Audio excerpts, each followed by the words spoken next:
معزز سامعین محترم، السلام علیکم ورحمۃ اللہ وبرکاتہ۔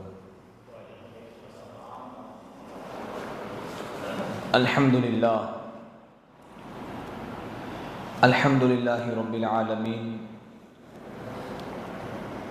والعاقبۃ للمتقین، والصلاة والسلام علی اشرف الانبیاء والمرسلین وعلی آلہ الطیبین الطاہرین، اما بعد فاعوذ باللہ من الشیطان الرجیم، بسم اللہ الرحمن الرحیم۔ وَإِذْ قَالَ عِيسَى ابْنُ مَرْيَمَ يَا بَنِي إِسْرَائِيلَ إِنِّي رَسُولُ اللَّهِ إِلَيْكُمْ مُصَدِّقًا لِمَا بَيْنَ يَدَيَّ مِنَ التَّوْرَاةِ وَمُبَشِّرًا بِرَسُولٍ يَأْتِي مِن بَعْدِي اسْمُهُ أَحْمَدُ آمنت باللہ صدق اللہ العظیم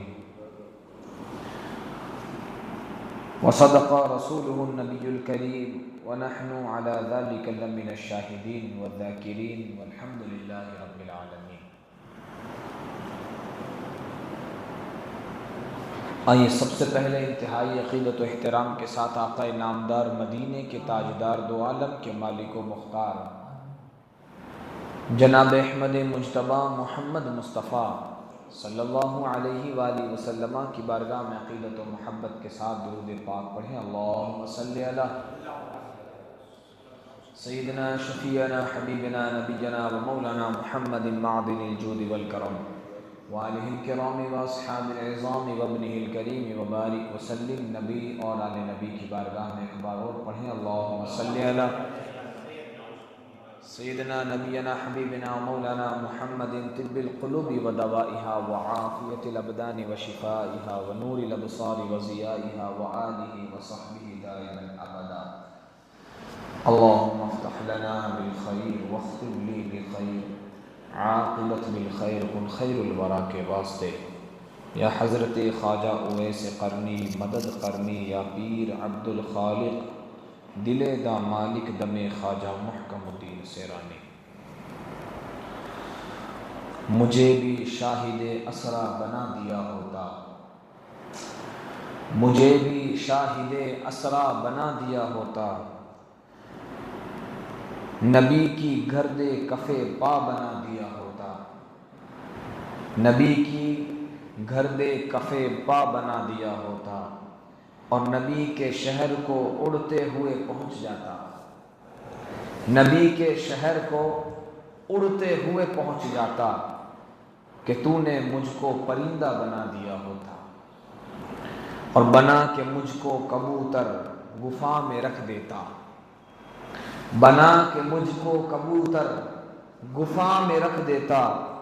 نہیں تو مکڑی کا جھالا بنا دیا ہوتا۔ جب رسول رحمت صلی اللہ علیہ وسلم ہجرت کے لیے تشریف لے گئے، جناب ابو بکر صدیق رضی اللہ تبارک و تعالیٰ عنہ آپ کو اپنے کندھے مبارک پر اٹھا کر جب غار ثور کے اندر لے گئے، اور جب دشمنان مصطفیٰ صلی اللہ علیہ وآلہ وسلم جب آئے حضور کو ڈھونڈا، تو اسی وقت اللہ رب العزت نے اپنی قدرت کے ذریعے وہاں پر مکڑی کا جالا بنا دیا، اور کبوتر نے گھونسلہ بنا دیا، اور کبوتر نے انڈے بھی دے دیے اتنے تھوڑے سے وقت میں۔ اور جب ان ظالموں نے دیکھا، ان کفاروں نے دیکھا کہ رسول کریم صلی اللہ علیہ وسلم یہاں نہیں آ سکتے، کیونکہ مکڑی کا جالا بنا ہوا ہے، اگر کوئی گزرتا تو جالا نہ ہوتا، اور اگر گزرنے والا گزرتا تو اتنی جلدی یہ جالا نہ بنتا،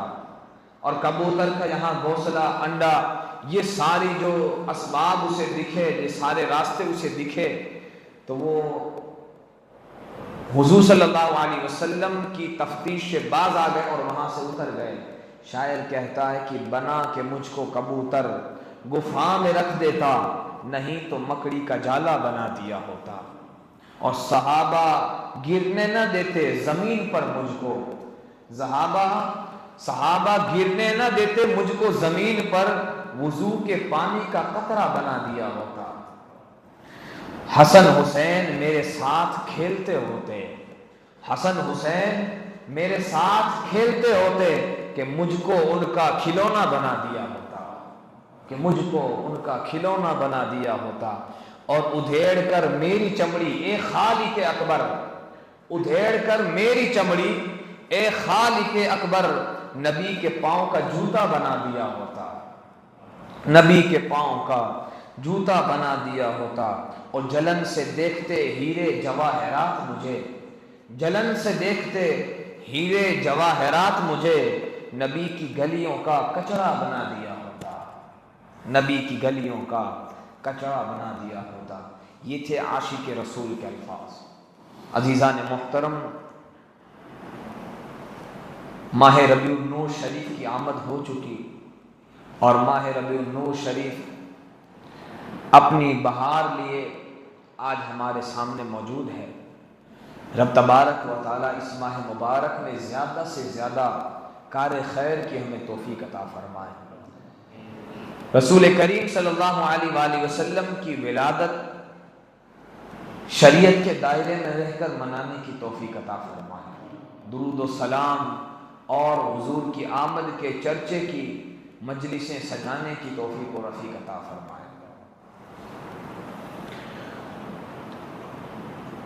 قرآن پاک کی سورہ صف کی جس آیت مبارکہ کی میں نے تلاوت کا شرف حاصل کیا، رب تبارک و تعالی اس قرآن پاک کے اندر ارشاد فرماتا ہے وَإِذْ قَالَ عِيسَى ابْنُ مَرْيَمَ، یاد کرو جب عیسیٰ ابن مریم نے کہا یا بنی اسرائیل، اے بنی اسرائیل، انی رسول اللہ علیکم، میں تمہاری طرف اللہ کا رسول ہوں۔ اے بنی اسرائیل، اللہ نے مجھے تمہاری طرف رسول بنا کر بھیجا، مصدقا لما بین یدی من التوراۃ، اور میں سچا جانتا ہوں، میں اسے تسلیم کرتا ہوں جو پہلی کتاب توریت نازل ہوئی اس کی میں تصدیق کرتا ہوں کہ توریت اللہ کی کتاب ہے۔ وَمُبَشِّرًا بِرَسُولٍ يَأْتِي مِن بَعْدِ اسْمُهُ احمد، اور میں بشارت دیتا ہوں، میں غیب کی خبر دیتا ہوں، بشارت سناتا ہوں کہ جو میرے بعد تشریف لائے گا وہ نبی، اس کا نام احمد ہوگا۔ رسول کریم صلی اللہ علیہ وآلہ وسلم کی آمد کا چرچا بنی اسرائیل کے درمیان حضرت عیسیٰ کلیم اللہ فرما رہے ہیں، عیسیٰ روح اللہ فرما رہے ہیں، یہ حضور کی آمد کا چرچا۔ لوگ کہتے ہیں چرچا کیوں کیا جائے رسول کی آمد کا؟ اللہ کا اولو العزم پیغمبر حضرت عیسیٰ روح اللہ علیہ السلام خود نبی رحمت صلی اللہ علیہ وآلہ وسلم کے ولادت کا چرچا کر رہے ہیں، حضور کی آمد کی خوشخبری بیان کر رہے ہیں، اور اب تبارک و تعالی اس مبارک واقعے کو قرآن پاک کی آیت کی شکل میں ہمارے سامنے پیش فرمایا ہے کہ حضرت عیسیٰ علیہ السلام نے بنی اسرائیل سے کہا۔ اب دیکھیں بہت ساری احادیث پاک اس حوالے سے موجود ہیں۔ ابو داؤد کی حدیث حضرت ابو موسیٰ اشعری رحمۃ اللہ رضی اللہ تعالیٰ عنہ فرماتے ہیں رسول کریم صلی اللہ علیہ وآلہ وسلم نے نجاشی بادشاہ کے ملک میں چلے جانے کا حکم فرمایا۔ جب صحابہ کرام کی اس جماعت کو اللہ کے رسول نے نجاشی بادشاہ کے خلاف جانے کا، اس کے جو ہے کہ ملک میں، اس کی سلطنت کے اندر جانے کا جب حکم فرمایا، اور جب وہ فرماتے ہیں صحابہ کرام کہ جب ہم پہنچے تو نجاشی بادشاہ نے کہا میں گواہی دیتا ہوں، میں تسلیم کرتا ہوں کہ محمد مصطفیٰ صلی اللہ علیہ وسلم اللہ کے رسول ہیں، اور وہی رسول ہے کہ جن کی حضرت عیسیٰ علیہ السلام نے بشارت دی تھی، اور اگر مجھ پر امور سلطنت کی پابندیاں نہ ہوتی اور کار سلطنت کا مجھ پر بوجھ نہ ہوتا تو میں ان کی خدمت میں حاضر ہو کر ان کی نالین پاک کو اٹھانے کی خدمت کو سر انجام دیتا۔ یہ ایک وقت کا بادشاہ حضرت عیسیٰ علیہ السلام کی اس فرمان کو سن کر نبی کریم پر ایمان لاتا ہے، نبی کریم صلی اللہ علیہ وسلم کا کلمہ پڑھتا ہے۔ اور ایک اور حدیث پاک کے اندر آتا ہے کہ جو ترمذی شریف کی حدیث حضرت عبداللہ ابن سلام رضی اللہ تعالیٰ عنہ فرماتے ہیں کہ توریت کے اندر سرکار دو عالم صلی اللہ علیہ وآلہ وسلم کی صفت مذکور ہے، ذکر کی گئی ہے، اور یہ بھی ہے کہ حضرت عیسیٰ علیہ السلام آپ کے پاس مدفون ہوں گے۔ جب حضرت عیسیٰ علیہ السلام قرب قیامت تشریف لائیں گے اور تشریف لانے کے بعد وہ اس دنیا میں آئیں گے، دجال کا خاتمہ کریں گے، نکاح بھی فرمائیں گے، تقریباً 40 سال تک اس دنیا میں رہیں گے، اور پھر جب ان کا انتقال ہوگا، جب وہ وصال فرمائیں گے، تو حدیث پاک کے اندر آتا ہے، ترمذی شریف کے اندر آتا ہے کہ وہ رسول کریم صلی اللہ علیہ وآلہ وسلم کے پہلو میں دفن ہوں گے، حضور کے پہلو میں دفن ہوں گے۔ اور آج بھی آپ قبر انور کا نقشہ کھول کے دیکھ لیں، ایک قبر کی جگہ موجود ہے، آج بھی ایک قبر مبارک کی جگہ موجود ہے۔ جب حضرت امام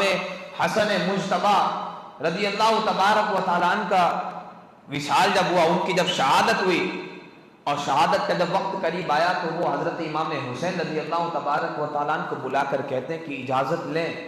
حجرہ عائشہ میں دفن ہونے کی، رسول کریم کے قدموں میں دفن ہونے کی اجازت لیں۔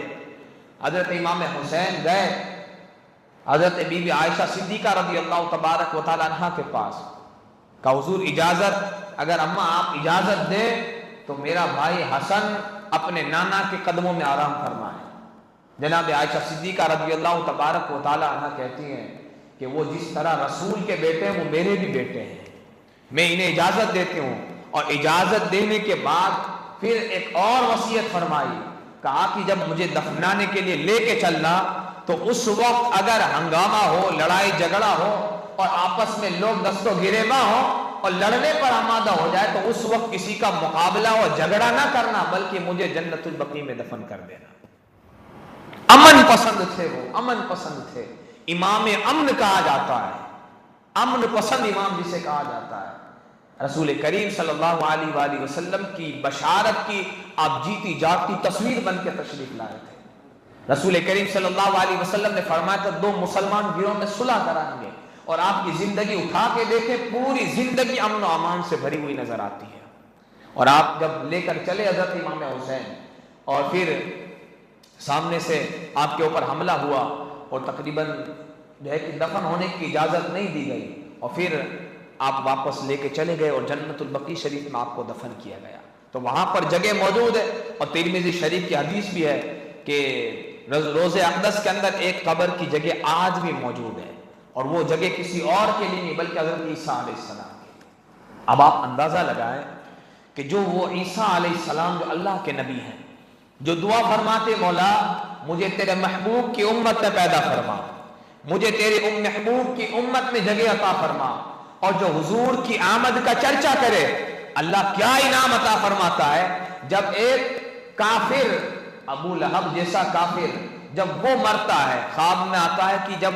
سوموار کا پیر کا دن آتا ہے، دیکھنے والے نے پوچھا تیرا حال کیا ہے، کہا سخت عذاب کے اندر ہو، لیکن جب حضور کی ولادت کا دن آتا ہے تو میں اس وقت جب حضور کی ولادت ہوئی تھی، میں نے اپنی ایک باندی کو آزاد کیا تھا حضور کی ولادت کی خوشی میں، نبی سمجھ کر نہیں، بھتیجا سمجھ کر ولادت کی خوشی میں آزاد کیا تھا۔ اللہ نے اسی میلاد منانے کی خوشی کے موقع پر اللہ پیر کے دن میری انگلی میں ٹھنڈا پانی عطا فرماتا ہے، جہنم کے اندر بھی ٹھنڈا پانی اللہ عطا فرماتا ہے۔ اسی دن میں نے میلاد منایا تھا، حضور کی آمد کا چرچا کیا تھا۔ تو جب ایک کافر چرچا کرے تو اسے اللہ یہ نوازتا ہے، عیسیٰ روح اللہ جیسا نبی جب حضور کی آمد کا چرچا کرتا ہے تو اللہ حضور کے قدموں میں دفن ہونے کی جگہ عطا فرماتا ہے۔ وہ اللہ رب العزت رب تبارک و تعالیٰ نے ان پر یہ کرم نوازش فرمائی حضرت عیسیٰ علیہ السلام کو۔ تو یقیناً یہ حضور کی آمد کا وقت اور حضور کی ولادت کی یہ مبارک ساعتیں اور گھڑیاں اور یہ مبارک ایام، اللہ کے رسول صلی اللہ علیہ وآلہ وسلم کی ولادت کی یہ بہاریں اللہ نے پھر ایک بار ہمیں دیکھنا نصیب فرمایا ہے، اور اللہ ہمیں بار بار عطا فرمائے۔ عزیزان محترم، ایک اور حدیث پاک حضرت کعب بن احبار رضی اللہ تعالیٰ عنہ سے مروی ہے کہ حواریوں نے حضرت عیسیٰ علیہ السلام سے عرض کیا، یا روح اللہ، کیا ہمارے بعد کوئی اور امت بھی ہے؟ اب دیکھیں ہماری امت کی شان کیا ہے۔ عیسیٰ علیہ السلام خود اس امت کی شان بیان فرماتے ہیں، نبی کی شان بیان کرتے ہیں، امت کی بھی شان بیان کرتے ہیں، کہتے ہیں کہ ہاں احمد مجتبی صلی اللہ علیہ وسلم کی امت ہے، اور وہ لوگ کیسے ہوں گے پوچھا گیا، حضرت عیسیٰ علیہ السلام فرماتے ہیں وہ لوگ حکمت والے ہوں گے، وہ لوگ علم والے ہوں گے، نیکوکار ہوں گے، متقی ہوں گے، اور فقہ میں انبیاء کرام علیہ السلام کے نائب ہوں گے، اور فرماتے اللہ تعالیٰ سے تھوڑے رزق پر راضی ہوں گے اور اللہ تبارک و تعالیٰ ان کے تھوڑے عمل پر راضی ہو جائے گا. اللہ کے وہ تھوڑے رزق پر راضی ہو جائے گا اللہ کے, اور اللہ رب العزت ان کے تھوڑے اعمال پر راضی ہو جائے گا. یہ امت محمدیہ صلی اللہ علیہ وآلہ وسلم کی تعریف بیان کرتے ہوئے حضرت عیسیٰ علیہ السلام کے ساتھ یقیناً ہم بڑے خوش قسمت ہیں کہ اللہ رب العزت نے سب سے پہلے ہمیں اپنا محبوب نصیب فرمایا اور اس امت میں پیدا فرمایا اور ہمیں ایمان کی دولت سے سرفراز فرمایا. اس امت میں تو بہت سارے پیدا ہوئے لیکن ایمان کی دولت ہر کسی کو نہیں ملی. تو اللہ رب العزت کا بڑا احسان ہے کہ رب تبارک و تعالیٰ نے ہمیں ایمان کی دولت سے سرفراز فرمایا. حضور کی آمد پر جو شخصیات ناراض ہوتی ہیں جن میں سے ایک شیطان ہے, سخت ناراض ہوتا ہے. آج بھی بہت سارے شیاطین اس دنیا میں بھی موجود ہیں جو ناراض ہوتے ہیں اور جنہیں حضور کی آمد کھٹکتی ہے, گلے کے نیچے اترتی نہیں ہے. حضور کی آمد کا چرچا گلے کے نیچے نہیں اترتا. خود کے بیٹے کی ولادت ہو تو کیک کٹ ہوتا ہے, لیکن حضور کی آمد کے موقع پر اگر درود پاک کی مجلس سجائی جائے, ذکر و اذکار کی مجلس سجائی جائے تو انہیں بدعت و شرک و کفر نظر آتا ہے. ایسے بھی لوگ موجود ہیں. یقیناً وہ اللہ کی طرف سے ہیں, اللہ نے ان کے مقدر میں ہی نہیں لکھا حضور کی میلاد منانا. اور ہم جو چرچا کرتے ہیں یقیناً ہمیں اپنی قسمت پہ ناز کرنا چاہیے, اپنے مقدر پہ, کہ اللہ رب العزت نے ہمارے مقدر میں حضور کی آمد کا چرچا لکھا ہے. فرماتے کہ ابلیس چیخنے لگا آقا کی جب ولادت ہوئی. علامہ سہیلی رحمت اللہ علیہ لکھتے ہیں کہ شیطان 4 مرتبہ چلایا. سب سے پہلی بار جب وہ چلایا اس وقت چلایا کہ جب اللہ رب العزت نے اپنی بارگاہ سے دھتکار کے اسے نکال دیا, جب اس نے حضرت آدم علیہ السلام کو سجدہ نہیں کیا, اللہ کے حکم کی نافرمانی کی. دوسرا جب زمین پر اتارا گیا, اور تیسرا حضور کی ولادت کے وقت, اور چوتھی مرتبہ جب سورہ فاتحہ کا نزول ہوا. 4 مرتبہ وہ چیخا اور چلایا. حضرت اکرمہ رضی اللہ تعالیٰ عنہ روایت کرتے ہیں کہ رسول کریم صلی اللہ علیہ وآلہ وسلم کی جب ولادت ہوئی, شیطان نے کہا کہ آج کی رات ایک بچہ پیدا ہوا ہے. اپنے چیلے چمچوں سے کہتا ہے کہ آج کی رات ایک بچے کی ولادت ہوئی ہے, اور کہتا ہے کہ تم بھی جاؤ, آج جو ولادت ہوئی ہے وہ سارا کام ہمارا بگاڑ دے گا. ایسا بچہ اس دنیا میں آیا. چیلے چمچے کہتے کہ جا اور اس کی آمد جو ہوئی ہے, وہ بچہ جو آیا ہے اس کے سارے کام بگاڑ کے رکھ دے, اس کو نقصان پہنچا کے آ. شیطان بڑھتا ہے رسول کریم صلی اللہ علیہ وسلم کی گھر کی طرف. روایت میں آتا ہے حضرت اکرمہ کہتے ہیں کہ جب وہ بڑھا اللہ کے رسول کے گھر کی طرف, بی بی آمنہ کے گھر کی طرف وہ بڑھتا ہے, اللہ رب العزت فرشتے یعنی کہ حضرت جبرائیل امین کو حکم دیتا, جاؤ جبرائیل میرے محبوب کی حفاظت کرو. اللہ کے حکم سے جبرائیل امین حاضر ہوتے ہیں, اور حاضر ہونے کے بعد پہرا دیتے ہیں. جب وہ شیطان آتا ہے نقصان پہنچانے, جبرائیل امین ایک لات مارتے ہیں, وہ یمن کے کسی شہر میں جا کے گرتا ہے. اللہ اپنے محبوب کی حفاظت فرما رہا ہے, وہ نقصان پہنچانے کی بھی کوشش کرتا ہے. اور پھر وہ کیا کہتا ہے, بے اجڑ گیا میں برباد ہو گیا. کیوں اجڑا, کیوں برباد ہوا؟ سنیں خود شان, سنیں اس کی زبانی. شیطان خود نبی کی شان بیان کرتا ہے, کہتا ہے کہ مجھے دنیا کو برباد کرنا تھا, میں دنیا کو برباد کرنے آیا تھا, دنیا والوں کو برباد کرنے آیا تھا, اور آج جو آیا ہے وہ دنیا کو بسانے کے لیے آیا ہے. آج جو آیا ہے وہ دنیا کو بسانے آیا ہے. اور فرماتا ہے کہ مجھے جہنم میں لے جانا تھا, لوگوں کو ایسے کام کروانے تھے کہ لوگ جہنم میں جائے, اور یہ جو آیا ہے وہ ایسا ہے کہ جو دامن میں چھپا چھپا کر جنت میں لے کے جائے گا. ایسا تشریف لایا ہے. اور شیطان خود کہتا ہے کہ مجھے تو لوگوں کو خدا کا غضب کا شکار بنانا تھا, کہ لوگ اللہ کے غضب کا شکار بنے, اللہ ان سے ناراض ہو جائے, اور یہ جو آیا ہے وہ اللہ سے سفارش کروا کر اللہ سے بخشش دلوانے کے لیے آیا ہے. یہ رسول کریم رسول رحمت صلی اللہ علیہ وآلہ وسلم کی یہ شان پاک ہے. اور اتنا ہی نہیں بلکہ ہر ایک آنے والے نے ذکر کیا, اور ہر ایک اس زمانے والوں نے بھی ذکر کیا, اپنا ہو چاہے غیر ہو. لوگ کہتے ہیں کہاں میلاد کا چرچا, کہاں میلاد منائی ہوئی ہے, کہاں یہ آج کل 200 سال سے منائی جاتی, کوئی کہتا ہے 400 سال سے منائی جاتی ہے. بلکہ خود اللہ رب العزت نے بھی میلاد منائی ہے. اللہ نے خود میلاد منائی ہے, فرشتوں نے میلاد منائی ہے, حور و غلمان نے میلاد منائی ہے, اور جنت کو میلاد کے موقع پہ سجایا جاتا ہے. یقیناً یہ اللہ کی شان پاک ہے، ہر ایک چیز کو آراستہ کیا جاتا ہے۔ حضور کی جب آمد ہوئی تھی اور ہر ایک شے نے، فرشتوں نے بھی اللہ کے رسول کی میلاد کا چرچا فرمایا ہے، اور ان لوگوں نے بھی جو اس زمانے میں موجود تھے، اس وقت بھی، حالانکہ اس وقت کافر موجود تھے، ایمان والے موجود نہ تھے، یہودی اور عیسائی موجود تھے، لیکن انہوں نے بھی حضور کی میلاد منائی ہے۔ دیکھیں، ایک یہودی تاجر تھا، وہ چیخا، پوچھا گیا لوگوں نے کہ بھائی کیوں چیختا ہے؟ کہا نبی آخر الزمان تشریف لانے والے، ان کا وقت آ گیا۔ اور پھر وہ کہتا ہے لوگوں سے کہ کوئی مکہ میں کسی بچے کی ولادت ہوئی ہے کہ نہیں ہوئی؟ اور جب لوگوں نے بتایا کہ ہاں مکہ کے سردار کے یہاں ایک بچے کی ولادت ہوئی ہے، کہا مجھے لے کے چلو۔ اور وہ یہودی جاتا ہے رسول کریم کو دیکھنے کے لیے، اور جب دیکھتا ہے، نورانی چہرے کو دیکھتا ہے، پھر چیختا ہے۔ لوگوں نے پوچھا کیوں چیختا ہے؟ کہا اس لیے چیخا ہو کہ جو بنی اسرائیل سے نبوت کا سلسلہ چلا آ رہا تھا، آج وہ سلسلہ منقطع ہو گیا، اور اللہ نے یہ نبی جو پیدا فرمائے یہ بنی اسماعیل میں پیدا فرما دیا ہے۔ بنی اسماعیل میں اللہ کے رسول تشریف لائے۔ حضرت اسماعیل علیہ السلام کی نسل پاک سے اللہ کے رسول صلی اللہ علیہ وسلم خاتم النبیین بن کے تشریف لائے، ختم نبوت کے تاجدار بن کے تشریف لائے۔ اور حضرت محمد بن سعید رحمۃ اللہ علیہ فرماتے ہیں، اور جو حضور کی آمد کا چرچا کرتا ہے، حضور پاک صلی اللہ علیہ وآلہ وسلم کی میلاد کی محفل سجاتا ہے، اور حضور صلی اللہ علیہ وآلہ وسلم پر درود پاک پڑھتا ہے۔ یقیناً درود حضور کی آمد کے لیے، حضور کے اس مبارک مہینے کے لیے سب سے اہم عبادت ہے۔ فرائض کے بعد سب سے اہم عبادت ابھی جو وقت چل رہا ہے آمد مصطفیٰ کا، جتنا زیادہ ہو سکے اتنا درود کی مجلسوں کو عام فرمائیں، مسجدوں میں مجلسیں ہوں، گھروں میں مجلسیں سجائیں، اپنے بچوں کو بٹھا کے درود پاک پڑھیں، لوگوں کو درود پاک کا ذکر کرنے کے لیے جو ہے کہ آگے لانے کی کوشش کریں، لوگوں کو اس کی دعوت فرمائیں، اور رسول کریم صلی اللہ علیہ وآلہ وسلم کے نام کی، ان کے مناقب، ان کے فضائل کی مجلسوں کو سجانے کو عام کریں۔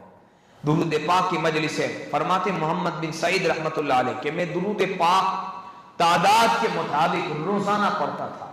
ایک تعداد فکس کی ہوئی تھی، اسی مطابق میں درود پاک پڑھ کے سویا کرتا۔ ایک دن ایسا ہوا کہ رب کا کرم ہوا، رب کی عنایت ہوئی، اور اللہ کا احسان ہوا کہ رسول رحمت صلی اللہ علیہ وسلم خود میرے خواب میں تشریف لائے، رسول کریم تشریف لائے، اور آقا تشریف لائے، اور حضور کی آمد سے میرا جو گھر تھا وہ جگمگانے لگا، میرا گھر مہکنے لگا۔ بہر دیدار جھک آئے ہیں زمین پہ تارے، بہر دیدار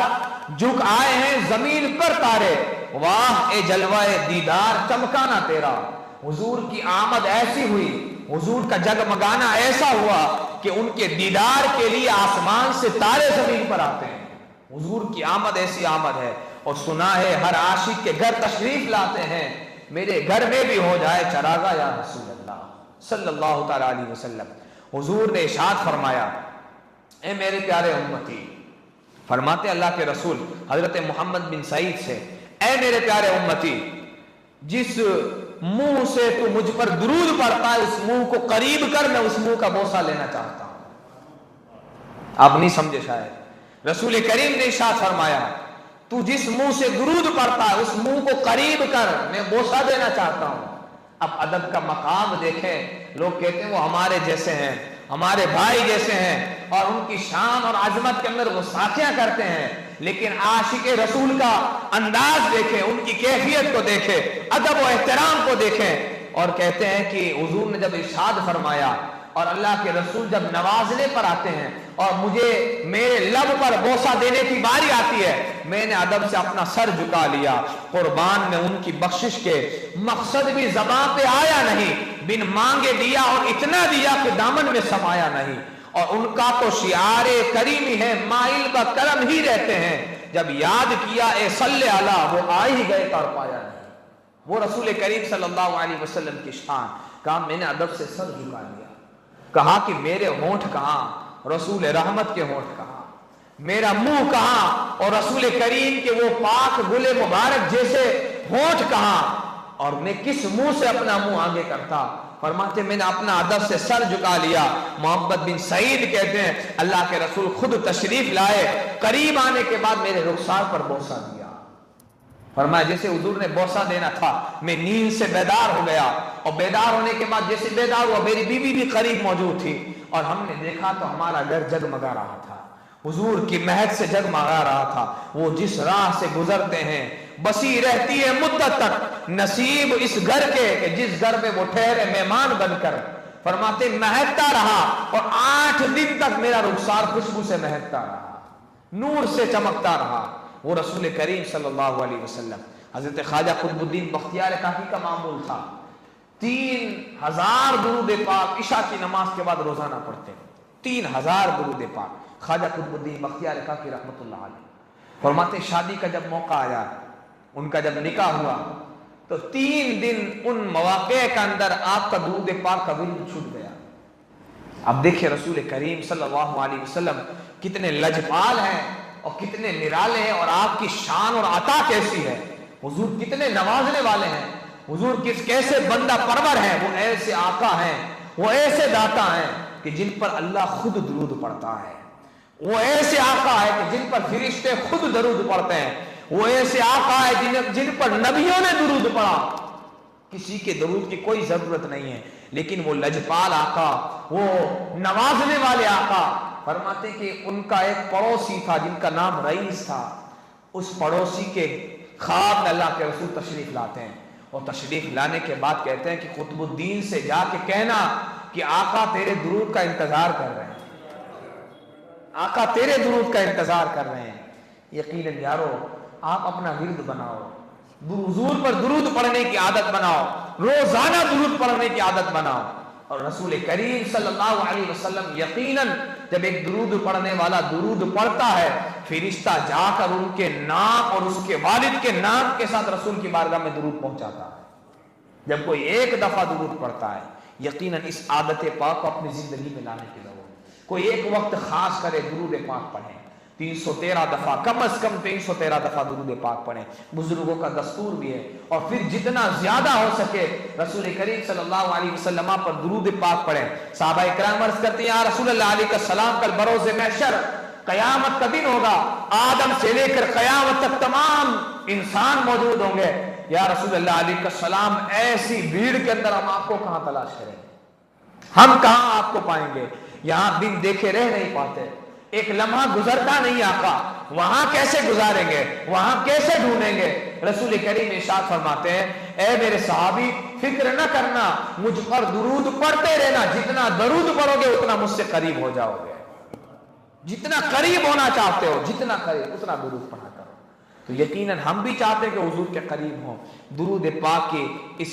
جو ہے کہ ورد کو عام کرنے کی ضرورت ہے۔ اور رسول کریم صلی اللہ علیہ وآلہ وسلم کی یہ آمد مبارک کا یہ مبارک وقت ہے، بہت سارے لوگوں نے بشارتیں کی تھی حضور کی آمد کی، بہت سارے لوگوں نے۔ حضرت مالک بن سنان رضی اللہ تبارک و تعالیٰ صحابی رسول ہیں، دیکھیں اللہ کے رسول نے کیسا نوازا۔ فرماتے غزوہ احد کا موقع تھا، رسول کریم صلی اللہ علیہ وسلم زخمی ہو گئے، اور فرماتے جیسی زخمی حالت ہوئی رسول کریم صلی اللہ علیہ وسلم کی، آپ کے جسم میں مبارک سے خون نکلنے لگا،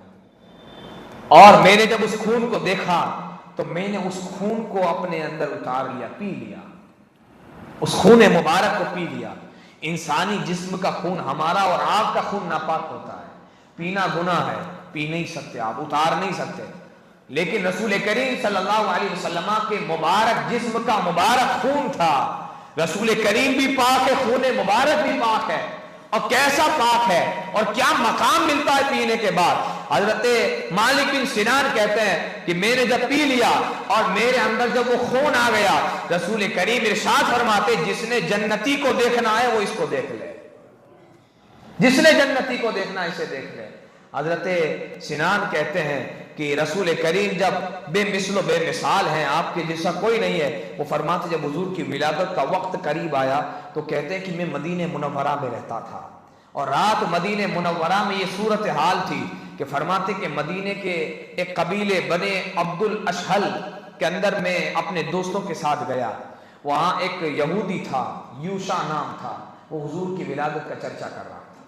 حضور کی آمد کا چرچا کر رہا تھا، اور حضور نبی کریم صلی اللہ علیہ وسلم کے حلیے کو بیان کر رہا تھا، حضور کے اوصاف کو بیان کر رہا تھا، اور حضور کا چرچا کرتے میں سن رہا تھا اور مجھے تعجب ہو رہا تھا۔ پھر کہتے میں اپنے قبیلے میں پہنچا، وہاں بھی لوگ جمع تھے، حضور کی آمد کا تذکرہ کر رہے تھے۔ پھر کہتے کہ میں وہاں سے اٹھا بنو قریظہ میں گیا، وہاں بھی لوگ جمع تھے اور وہاں بھی وہ حضور کی آمد کا چرچا کر رہے تھے۔ فرماتے ایک شخص بولا کہ وہ سرخ ستارہ جو صرف کسی نبی کی ولادت میں چمکتا ہے، آج وہ نکل چکا ہے، اور نبیوں کے اندر صرف ایک نبی آنا باقی ہے جن کا نام احمد صلی اللہ علیہ وسلم ہے، اور باقی سارے تشریف لا چکے ہیں، اور یہ شہر مدینہ پاک ان کی ہجرت کا مقام ہے۔